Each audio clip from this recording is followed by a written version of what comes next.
Fighting for freedom, liberty, and the restoration of the Constitution. The Patrick Riggins Show.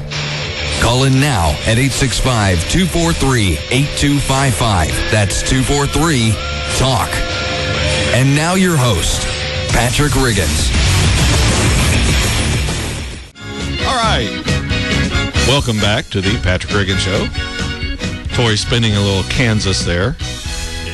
Have we reached the point of no return? That's kind of the question we're getting to now. Just joking, of course, at the end of that last segment. The big news this week was, did Tennessee do something? Just messing around. The big news this week, of course, was the shooting on Friday at the school in Connecticut. One of the interesting things I've discovered about being a talk show host is a lot of people want your opinion on things. When the news of this shooting broke, I had a bunch of emails, and even those people that know my personal phone number sent me a lot of phone messages asking me what I thought about what happened and what I think is in the future. Well, for one, I'm not a fortune teller, and I cannot see the future. If I could, you would probably not be listening to me. I would be laying on the beach in Florida spending my incredible stock gain money. Drinking pina coladas. Yes. But, who am I kidding? I'd be right here doing the show. Oh, yeah. Yeah. I would just be flying back and forth in my private jet. So, but anyway, back to the shooting. What I wanted to talk about, and what I think is the future, I think this really says it all. You never want a serious crisis to go to waste. And what I mean by that, it's an opportunity to do things that you think you could not do before. That quote is from Obama's former Chief of Staff, Rahm Emanuel, one of the key people who had the president's ear, and still does.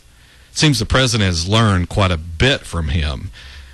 Did anyone else notice, and I'm sure you did because they talked about it, the president trying to obviously wipe tears from his eyes as he gave his news conference on Friday, and then when he appeared in the weekly address, reading the exact same script he had read before, his eyes were noticeably red. So much so that it was obvious this was the look they were trying to achieve. Now, come on. This stuff is so obvious, yet the media licks it up like the lapdogs they are. And they wonder why no one believes the news anymore. Why no one reads the newspapers.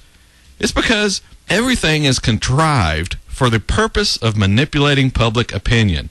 Just listen, I've got a couple of clips here from President Obama. Here's the first one. The majority of those who died today were children. Really? I mean, I didn't know because it hasn't been splattered all over the news all weekend. The point is not to state the obvious, though. The point is to set the foundation for the upcoming grab at your rights and frame it as trying to protect children. As a country, we have been through this too many times. Whether it's an elementary school in Newton, or a shopping mall in Oregon, or a temple in Wisconsin, or a movie theater in Aurora, or a street corner in Chicago, these neighborhoods are our neighborhoods, and these children are our children. And we're going to have to come together and take meaningful action to prevent more tragedies like this, regardless of the politics. Meaningful action to prevent more tragedies like this, regardless of politics. That's code for, I'm going to take as much away from you as I can. And if Congress tries to stop me, I'm going to roast them over the fire of the bodies of these dead children. Obama doesn't care what happened. He's just glad it did happen. Because it gives him the chance to take more of the freedom away under the guise of protecting innocent children. And the Republicans are too spineless to try and fight that battle on ideological grounds. And Obama and the Democrats know it. Obama couldn't care less about those people being killed. Do you know how I know? Because he shows blatant disregard for slaying innocent children, teenagers, and adults when he is approving and even bragging about the drone attacks on supposed terrorists in other countries. All that collateral damage, as they call it. I would call it the needless slaughtering of innocent people. I guess maybe he doesn't think non-American humans are worth anything, that they don't count.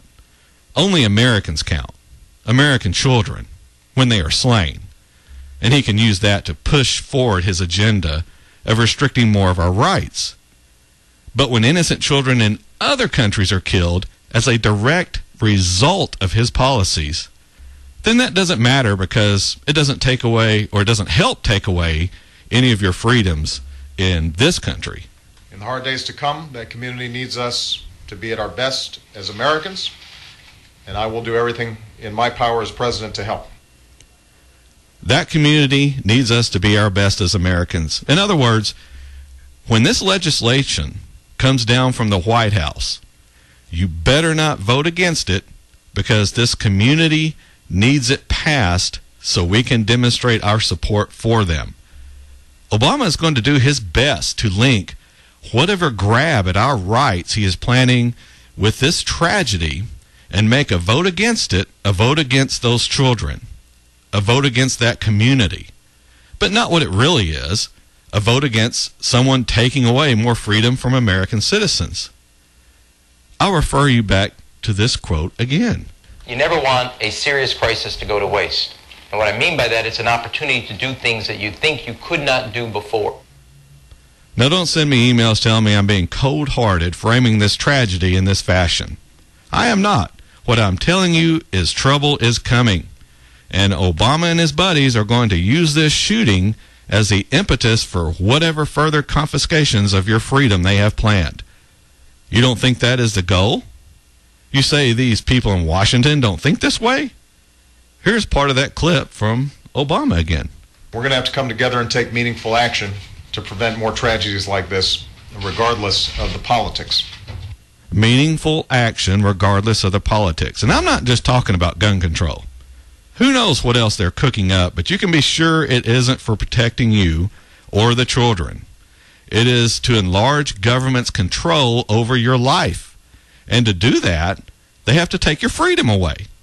More government means less freedom. That's how that equation works.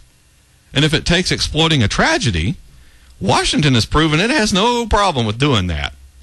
It exploited 911 or 9/11 to create one of the most hostile and invasive organizations we have ever had, the Department of Homeland Security.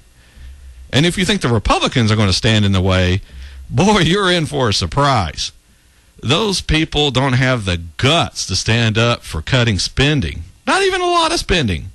Just a tiny amount. And they still won't fight. So what makes you think they're going to stand up for your freedoms? Just look at Boehner. Look at how he acts. Let's just call him what he is. He's a pansy. And if you elect a pansy to represent your organization, to speak for you, then people are going to think your organization is full of pansies as well. You know, not to belabor the point, I bet his kids got beat up in school, and he probably told them, now you need to negotiate with that bully. Don't confront him.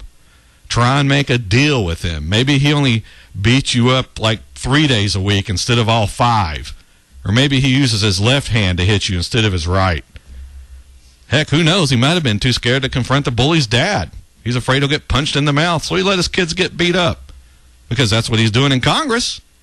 He is letting this country get beat up by a bully, and he's just standing there holding Obama's coat while he does it. Not that we were his kids, but you get the point. Boehner, about went the wrong way with that. Boehner is just, he's a big weenie. I would be embarrassed if I were a Republican and this was my Speaker of the House. Obama might as well have a joint news conference and publicly give him a wedgie in front of the White House press corps. And then for good measure, take him down the hall and stick his head in the toilet for a nice swirly to finish things up. Where are the men in the Republican Party? Why is it they are so scared of Boehner that they voted for him as Speaker? If I were a Republican congressman, I would be up there in his office telling him if he doesn't get some cojones and start standing up to these people, I'm going to be the one punching him in the mouth. That's how this is going to work. Now, and Boehner's not the only one. All these people are buddy-buddy with each other, all sitting up there in Washington screwing us over because they know the party faithful will reelect them every time.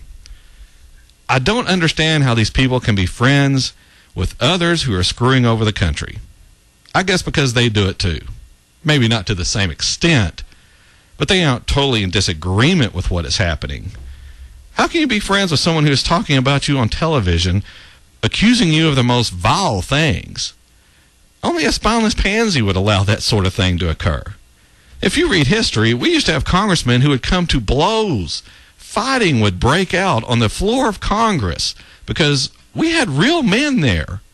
Real men who don't allow others to lie about them, to misrepresent their ideas, or to screw over their constituents.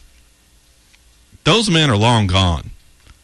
What we have now are a bunch of castrated eunuchs whose sole purpose seems to be to get along with everyone no matter what they're trying to do to this country. They're afraid of confrontation. They're afraid someone is going to talk bad about them in the media. They're afraid they won't get invited to this person's Christmas or New Year's Eve party. If the Republicans want to get respect, then they need to put someone in there that commands respect, demands respect. Now, that doesn't mean you have to be a bully or act like a jackass. You just stick to your principles and respond when others falsely accuse you. And you do it forcefully. Not with some lily-livered news conference saying this person misspoke or that you and the president have a difference of opinion. You call a news conference and say this person lied, outright lied. Call them on it and challenge them to prove you're wrong. And say the president is trying to wreck this country. He has an agenda which apparently involves tearing down our system of government along with the Constitution and rebuilding it as some communist or socialistic paradise. And if he says he isn't, then show that whether he is meaning to or not, that's what's happening. And if he isn't meaning to do it, then he needs to stop and reverse course before it gets worse. So you need to stand up for yourself, Republicans. Stand up for this country and stop being rolled over. All right, we're at the end of the first half hour here on the Patrick Riggins Show. And when we come back, we'll pick up a little bit more with this shooting and a couple other things. Join us in about 2.5 minutes. It doesn't take too much to keep us